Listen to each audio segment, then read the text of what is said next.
Hello and welcome to the management classes. हम लोगों ने पीछे काफी वीडियो में एक टर्म को यूज करते आ रहे हैं, बार बार हम यूज कर रहे हैं टर्म्स ऑफ ट्रेड।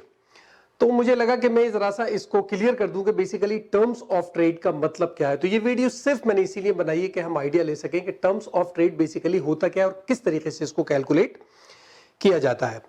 देखिए, टर्म्स ऑफ ट्रेड बेसिकली हम एक रेशो को कहते हैं, रेशो between index of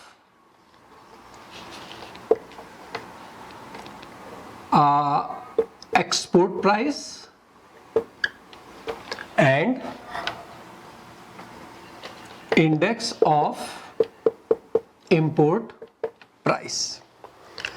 यानी एक्सपोर्ट प्राइस और इंपोर्ट प्राइसेस के बीच में जो रेशो निकल कर आता है उसको हम टर्म्स ऑफ ट्रेड कहते हैं। अगर आप उसको कैलकुलेट करेंगे तो हम कहेंगे terms of trade equal to बीच वाली line index of export price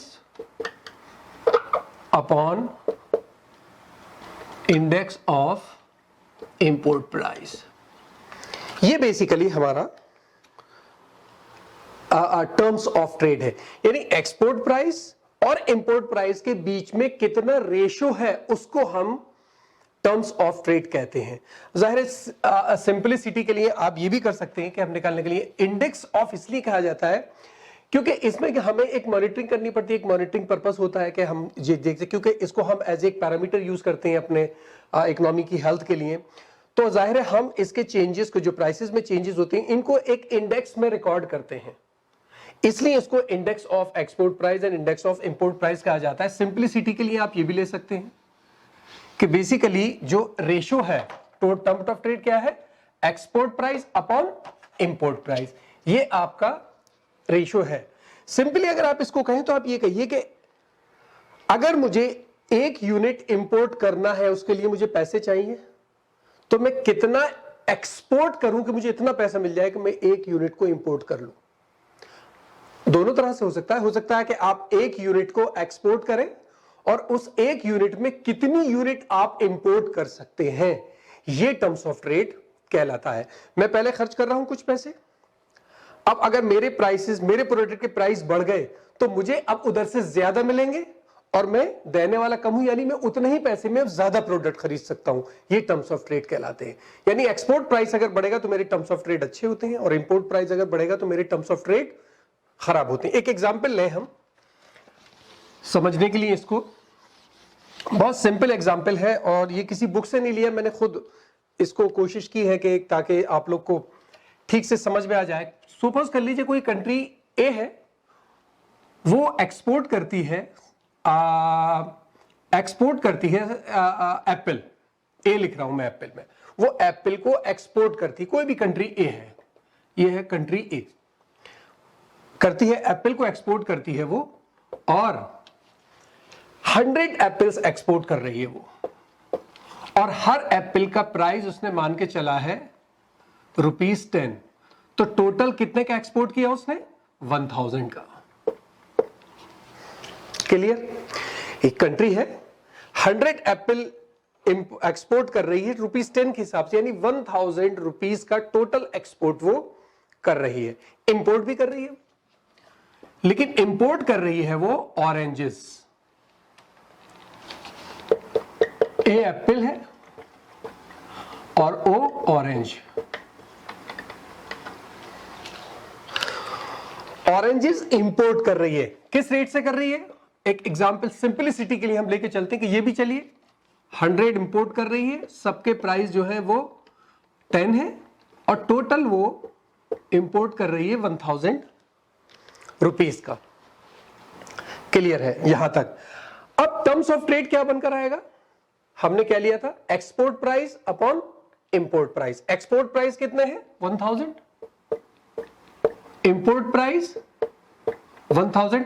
वो जो नीचे फार्मूला था उसमें, सॉरी मैं यहां पर 100 लगाना भूल गया था, उसको हम 100 से मल्टीप्लाई करते हैं। जो फार्मूला मैंने अभी बताया उसमें 100 लगा लीजिएगा, ठीक है, मल्टीप्लाइड बाई 100, ठीक है।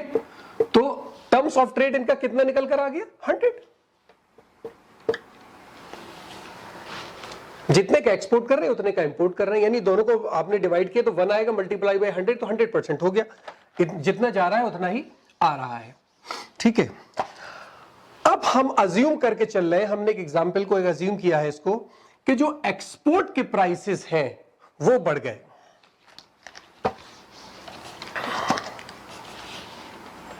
Export price increase to 15, import price remain same. Example लिया हमने कि जो एक्सपोर्ट प्राइस है, यानी इंटरनेशनल मार्केट के अंदर एप्पल के प्राइस 15 हो गए। ठीक है, एप्पल के प्राइस 15 हो गए। अब क्या होगा, अब अगर आप इस वाले को, इसको हमारे एक्सपोर्ट को लेकर चलें तो हम कितना एक्सपोर्ट कर रहे थे, 100। अब प्राइस कितने हो गए, 15। अब हमने कितने का एक्सपोर्ट किया, 1500 का। हमने कितना एक्सपोर्ट किया, 1500 का, ये ठीक है, 1500 का हमने एक्सपोर्ट किया। अब सवाल यह है कि इस एक्सपोर्ट में, यानी 1500 का जो हमने एक्सपोर्ट किया है, उसमें हम कितने ऑरेंजेस इंपोर्ट कर सकते हैं। सिर्फ आप इसको लेकर चलिए, यानी अब हमारे पास कितने पैसे हैं, 1500, इतने का हमने एक्सपोर्ट किया है और इंपोर्ट के प्राइसेस सेम है, तो यानी जो बेसिकली हमारे जो प्राइसेस हैं वो 10 ही है। तो हम इसमें इंपोर्ट कितना कर सकते हैं, 150, यानी oranges, import of oranges when price of Apple increase, when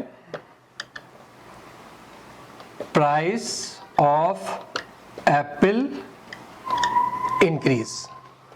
जब एप्पल के प्राइस, एप्पल का मतलब आप एप्पल की जगह यहां बल्कि एक्सपोर्ट लिखिए, क्योंकि हम कंपेयर एक्सपोर्ट इंपोर्ट को कर रहे हैं। व्हेन प्राइस ऑफ एक्सपोर्ट, यानी एक्सपोर्ट प्राइस इंक्रीजेस, जब एक्सपोर्ट के प्राइस बढ़ गए तो इस बार हम 150 ऑरेंजेस को इंपोर्ट कर सकते हैं। अब आप देखिए, हमने तो कुछ नहीं किया, हम तो अपनी चीज को एक्सपोर्ट कर रहे हैं। पहले भी 100 कर रहे थे, अब भी 100 कर रहे हैं।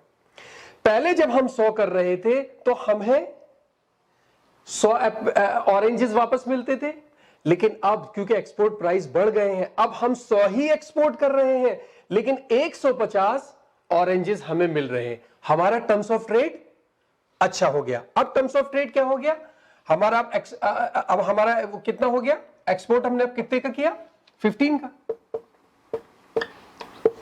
और इंपोर्ट हम कितना कर रहे हैं, अब भी हम वही कर रहे हैं, 1000।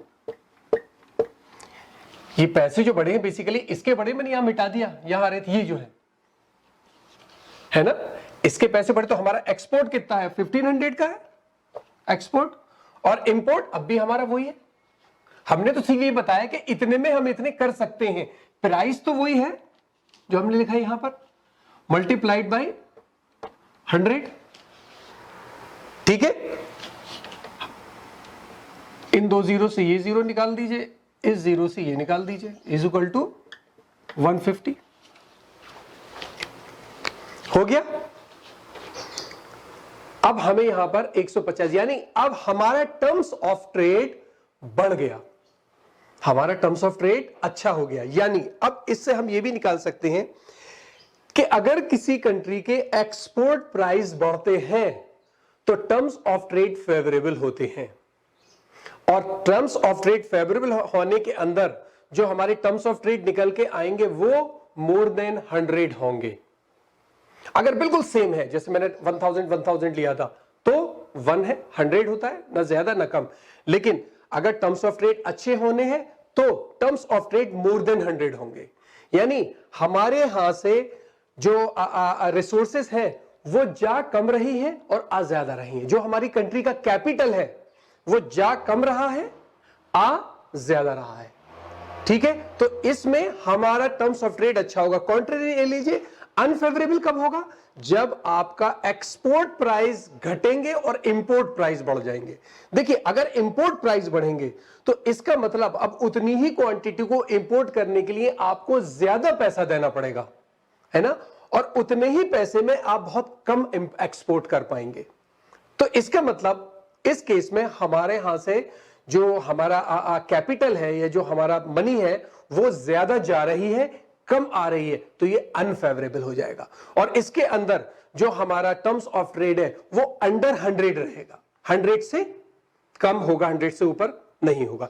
इसी तरीके से हम ये टर्म्स ऑफ ट्रेड को निकालते हैं। बहुत सिंपल है, आपको ये जहन में रखना है कि हम अगर एक्सपोर्ट कर रहे हैं उसमें जो पैसा मिल रहा है उतने पैसे हम कितना इंपोर्ट कर पा रहे हैं, हम जो इंपोर्ट कर रहे हैं उसमें जो हमें पैसा पेमेंट करना पड़ रहा है उतने पैसे में हम कितना एक्सपोर्ट कर पा रहे हैं। ये जो रिलेशन है, ये जो रेशियो है, यही टर्म्स ऑफ ट्रेड है।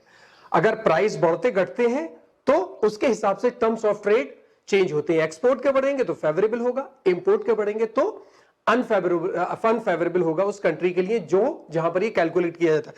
एक और छोटा सा एग्जांपल लूं और क्लियर हो जाएगा इससे। अभी तक मैंने जनरली एक सिंपल एग्जांपल लिया, उसके हिसाब से क्वांटिटी के हिसाब से सिंपली। अब मैं सिर्फ ये देके चलता हूं कि मान लीजिए एक्सपोर्ट प्राइस जो है वो 10% बढ़े हैं और इंपोर्ट प्राइस जो है वो 5% बढ़े हैं। दोनों को चेंज करके हम देखते हैं क्या होता है। ठीक है, अगर दोनों चेंज हो रहे हैं तो क्या है, 100 तो हमने मान के चले, यानी पहले जो होगा वो 100 होगा। अब क्या है, 110 अपॉन 105 मल्टीप्लाइड बाई 100।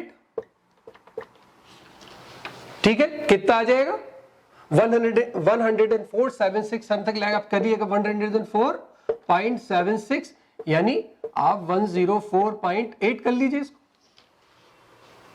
100 तो था ही, पहले से 100 तो था ही, 4 और 5% बढ़े, इसका मतलब कितना हुआ, 4.8%, यानी 4.8% जो है हमारा टर्म्स ऑफ ट्रेड फेवरेबल हो गया, बेहतर हो गया। हमारा टर्म्स ऑफ ट्रेड इंप्रूव कर गया 4.8% जब एक्सपोर्ट के प्राइस 10% बढ़े और इंपोर्ट के प्राइस सिर्फ 5% बढ़े।